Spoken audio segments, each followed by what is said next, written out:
नमस्कार दोस्तों, एक बार फिर आप सभी का स्वागत है इस यूट्यूब चैनल पर। इस वीडियो में मैं आपको बताने वाला हूँ एनबीएस जीएसए का जो मेरा एक्सपीरियंस रहा है डॉक्यूमेंट वेरिफिकेशन का। आप लोगों को पता है जो जेएनबी कैडर का है, जो जीएसए पोस्ट के लिए उसका डॉक्यूमेंट वेरिफिकेशन चल रहा है।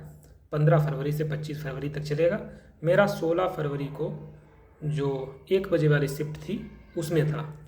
तो चीज़ें कुछ कन्फ्यूजन कुछ थे पहले, वो मैं आपको इस वीडियो में बता देता हूँ कि किसी प्रकार की कोई टेंशन लेने की ज़रूरत नहीं है। डीबी के लिए कुछ भी एक्स्ट्रा उन्हें नहीं चाहिए। कुछ सबसे पहला तो मैं आपको कुछ क्वेश्चंस हैं वो मैं आपको एक एक करके बता देता हूँ। सबसे पहला जो सवाल था वो था डिजायरेबल क्वालिफिकेशन में काफ़ी जो है प्रॉब्लम हो रही थी कि ये इसको मांगेंगे या नहीं मांगेंगे। तो उन्हें आपको बता दें डिजायरेबल जो क्वालिफिकेशन है उन्हें इससे कोई मतलब नहीं है। ठीक है, कुछ लोग कह रहे थे कि 6 मंथ का करंट कंप्यूटर सर्टिफिकेट लगेगा, ट्रिपल सी लगेगा, डीसीए एडीसीए, कुछ भी उन्हें नहीं चाहिए। सिर्फ 3 डॉक्यूमेंट चाहिए, उसके अलावा उन्हें कोई मतलब नहीं है आपने क्या कर रखा है, क्या आपके पास है क्या नहीं है। 3 डॉक्यूमेंट मोस्टली आपके पास होने चाहिए बस, 10th 12th और जो कैटेगरी सर्टिफिकेट है, बस इसके अलावा कुछ भी नहीं चाहिए। ठीक है, तो यही 3 चीज़ें आप कंप्लीट करिए। अगर एक्स्ट्रा चीज़ें आप लगाना चाहते हैं अपने डॉक्यूमेंट में जो वहाँ पर फाइल तैयार की जाएगी तो आप लगा सकते हैं। जैसे मैंने अपना ग्रेजुएशन था मेरे पास तो मैंने वहाँ पर लगा दिया, डीसीए था, ट्रिपल सी था, सब उसमें मैंने लगा दिया। और उन्हें रिक्वायरमेंट सिर्फ 3 डॉक्यूमेंट की है, 10th 12th और जो कैटेगरी सर्टिफिकेट है, ईडब्ल्यूएस हो गया, ओबीसी का हो गया, एससी एसटी का जो भी होता है सेंट्रल वाला। ठीक है, तो यही चीज़ें हैं, किसी प्रकार की कोई टेंशन लेने की यहाँ पर ज़रूरत नहीं है। डीबी में कुछ भी यहाँ पर एक्स्ट्रा उन्हें नहीं चाहिए। तो काफ़ी चीज़ें, काफ़ी प्रॉब्लम क्रिएट हो रही है, काफ़ी लोग टेंशन में, तो टेंशन लेने की बिल्कुल ज़रूरत नहीं है। सभी लोग आराम से डीबी कराएं। और भी कुछ सवाल आपके होंगे तो कमेंट बॉक्स में आप बता दीजिएगा। और मैं कुछ चीज़ें बता देता हूँ। ओबीसी के कुछ क्वेश्चंस आए थे कि ओबीसी कब तक का चलेगा, जब तक का आपके पास है। ठीक है, 2019 का, 20 का, 18 का, एक पुराना वाला, ये आप चीज़ ध्यान रखिएगा। ओबीसी के लिए मैं बोल रहा हूँ, एक पुराना वाला जब भी का आपके पास रखा है और एक जो आपने रिसेंटली जब भी बनवाया हो, जनवरी में, फरवरी में, ठीक है, दिसंबर में, तो ये दोनों में चाहिए। ये आप ध्यान रखिएगा, क्योंकि पुराना भी वो लोग देखते हैं।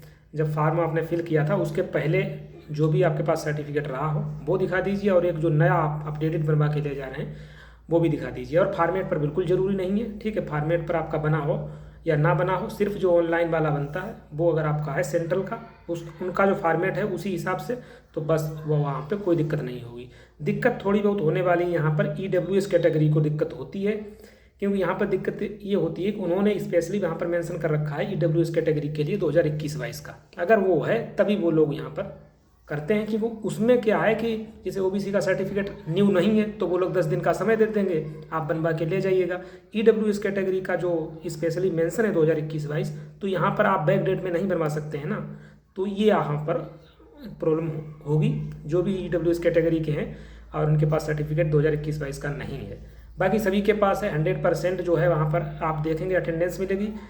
4 से 5 स्टूडेंट आप मान सकते हैं जो स्किप कर रहे हैं, उसमें भी थोड़ा डाउट रहता है, क्योंकि कुछ कैंडिडेट क्या होते हैं जिनको जो रीडीबी के लिए बुला लिया जाता है, समय दे दिया जाता है, किसी प्रकार के डॉक्यूमेंटेशन में कोई प्रॉब्लम आती है तो यहाँ पर आप मान के चलिए वही टोटल ओवरऑल की बात करेंगे, 1322 को बुलाया गया है, तो आप मान के चल सकते हैं 100 से 150 जो है यहाँ पर स्किप करेंगे।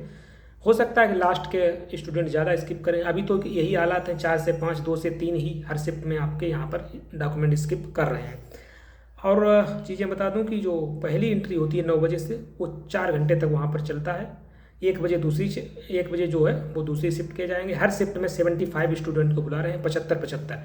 तो एक ये भी क्वेश्चन आ रहा था कि कितना टाइम लगता है, तो वो आपके सीरियल नंबर पर डिपेंड करेगा। जो डीबी का सीरियल नंबर वाइज जो लिस्ट आई है वही वहाँ पर रखिए उन लोगों के पास जो डीबी कर रहे हैं, तो उसी हिसाब से। फॉर एग्जांपल पहले दिन 15 को हो चुका था 150 बच्चों का, ठीक है, 75 फर्स्ट शिफ्ट और 75 सेकेंड शिफ्ट, तो 75 150 हो गया।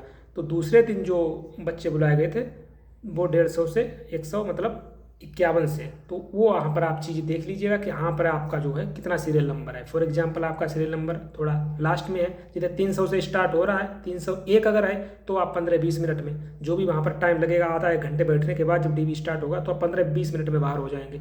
और उसी हिसाब से अगर आपका जो सीरियल नंबर है वो 374 है, तो आप समझ सकते हैं 75 स्टूडेंट को बुलाया है किसी भी पर्टिकुलर शिफ्ट में, तो आपका लास्ट में आएगा। ठीक है, सेकेंड शिफ्ट में है तो आप 4 बजे तक ठीक है। 4 बजे तक नंबर आएगा, अगर फर्स्ट शिफ्ट में है तो आप 12 साढ़े 12 बजे तक। तो इस तरीके से चीज़ें वहाँ पर चलती हैं। वो सीरियल नंबर वाइज आपका डिपेंड करेगा कितना टाइम वहाँ पर लगेगा। तो ये सब चीज़ें होंगी और तो कुछ बचा नहीं है। तो सभी जो भी डॉक्यूमेंट है उनका एक एक कॉपी ले लीजिए, बस एक एक कॉपी वहाँ पर जमा करनी होती है, ठीक है। 10th 12th caste certificate. एक चीज़ मैं आपको बता दूं, जो आईडी आपका है आधार कार्ड, उसका फ़ोटो जरूर ले लीजिएगा, क्योंकि जिस शिफ्ट में मेरा था उसमें काफ़ी स्टूडेंट को यहाँ पर प्रॉब्लम हो रही थी, क्योंकि वो आईडी का फ़ोटो नहीं ले गए थे, तो वहाँ पर भाग दौड़ कर रहे थे इधर उधर। तो जो आईडी है आधार कार्ड, उसका एक कॉपी आपको रख लेना होगा।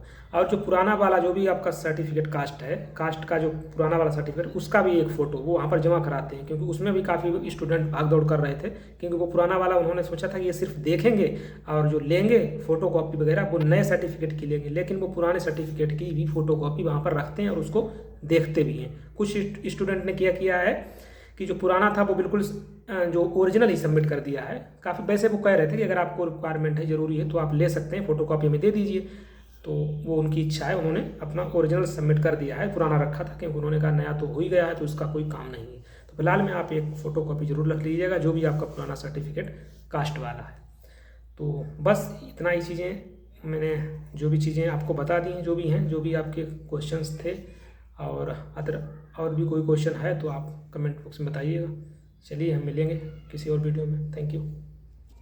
एक चीज़ और मैं बता दूं, जब आप जाते हैं तो नोएडा सेक्टर 62 मेट्रो स्टेशन पर जब उतरते हैं तो कुछ कैंडिडेट गेट नंबर 2 की तरफ उतर जाते हैं, तो उनको वापस आना पड़ता है। तो मैं एक एड्रेस 1-2 सेकंड में बता देता हूँ। गेट नंबर 1 की तरफ जब आप उतरेंगे तो सामने एक आपको वहाँ पर मिल जाएगा नवोदय विद्यालय समिति का एक पोस्टर लगा हुआ है, वहाँ पर तीर भी बना हुआ है, वहाँ से 1.5 किलोमीटर आपको अंदर जाना है। तो अगर आप टहलते हुए जाएंगे 20 से 25 मिनट लगेगा, मैप लगा लीजिएगा, वहीं आप मिल जाएगा। अदरवाइज 20 रुपये लेगा, वहाँ आपको छोड़ देगा।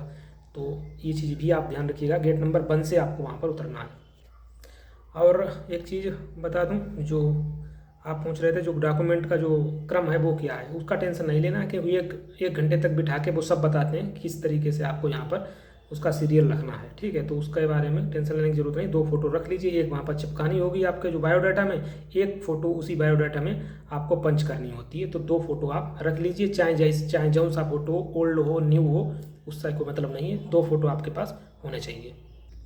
और भी कुछ क्वेश्चन, 1-2 क्वेश्चन इस टाइप के थे, ये लिस्ट रैंक वाइज है या क्या है, तो इस बारे में ज़्यादा सोचने की जरूरत नहीं है। आप लोग अपना डीबी कराइए, क्योंकि ये चीज़ें कैटेगरी पर भी डिपेंड करेंगी। फॉर एग्जांपल आपकी कैटेगरी के कुछ बच्चे ज़्यादा अब्सेंट कर देते हैं, तो आपका वहाँ पर चांस बन सकता है, तो आप डीबी कराइए।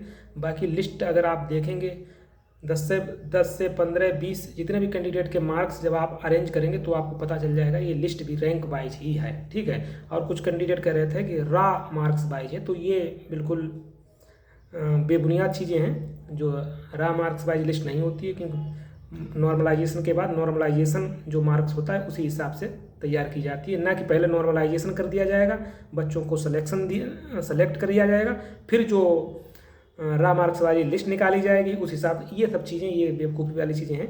जो लिस्ट है वो नॉर्मलाइज्ड मार्क्स के ही हिसाब से है। अगर आप फिलहाल में यही चीज़ें निकल के आ रही हैं मेरे हिसाब से, मैंने जो चीज़ें देखी हैं वो मैं आपको अपना बता रहा हूँ। बाकी आप लोग क्या सोचते हैं कमेंट बॉक्स में बताइएगा। और अगर आप इस चीज़ को चेक करना चाहते हैं तो 10 से 15 कैंडिडेट का आप मार्क्स ले लीजिएगा, और उसको जब आप अरेंज करेंगे तो आपको पता चल जाएगा कि ये जो लिस्ट है उसी हिसाब से प्रिपेयर की गई है। अभी इस हिसाब से ये भी मत सोचना कि मेरा 1000 के बाद रैंक है तो क्या जाना चाहिए, नहीं जाना चाहिए, बिल्कुल जाना चाहिए। कैटेगरी पे भी बहुत चीज़ें डिपेंड करती हैं। डीबी तो सबको करा लेना चाहिए, सबको कराइए, बाकी जो होगा वो देखा जाएगा। तो चलिए हम अगले वीडियो में मिलेंगे। Thank you.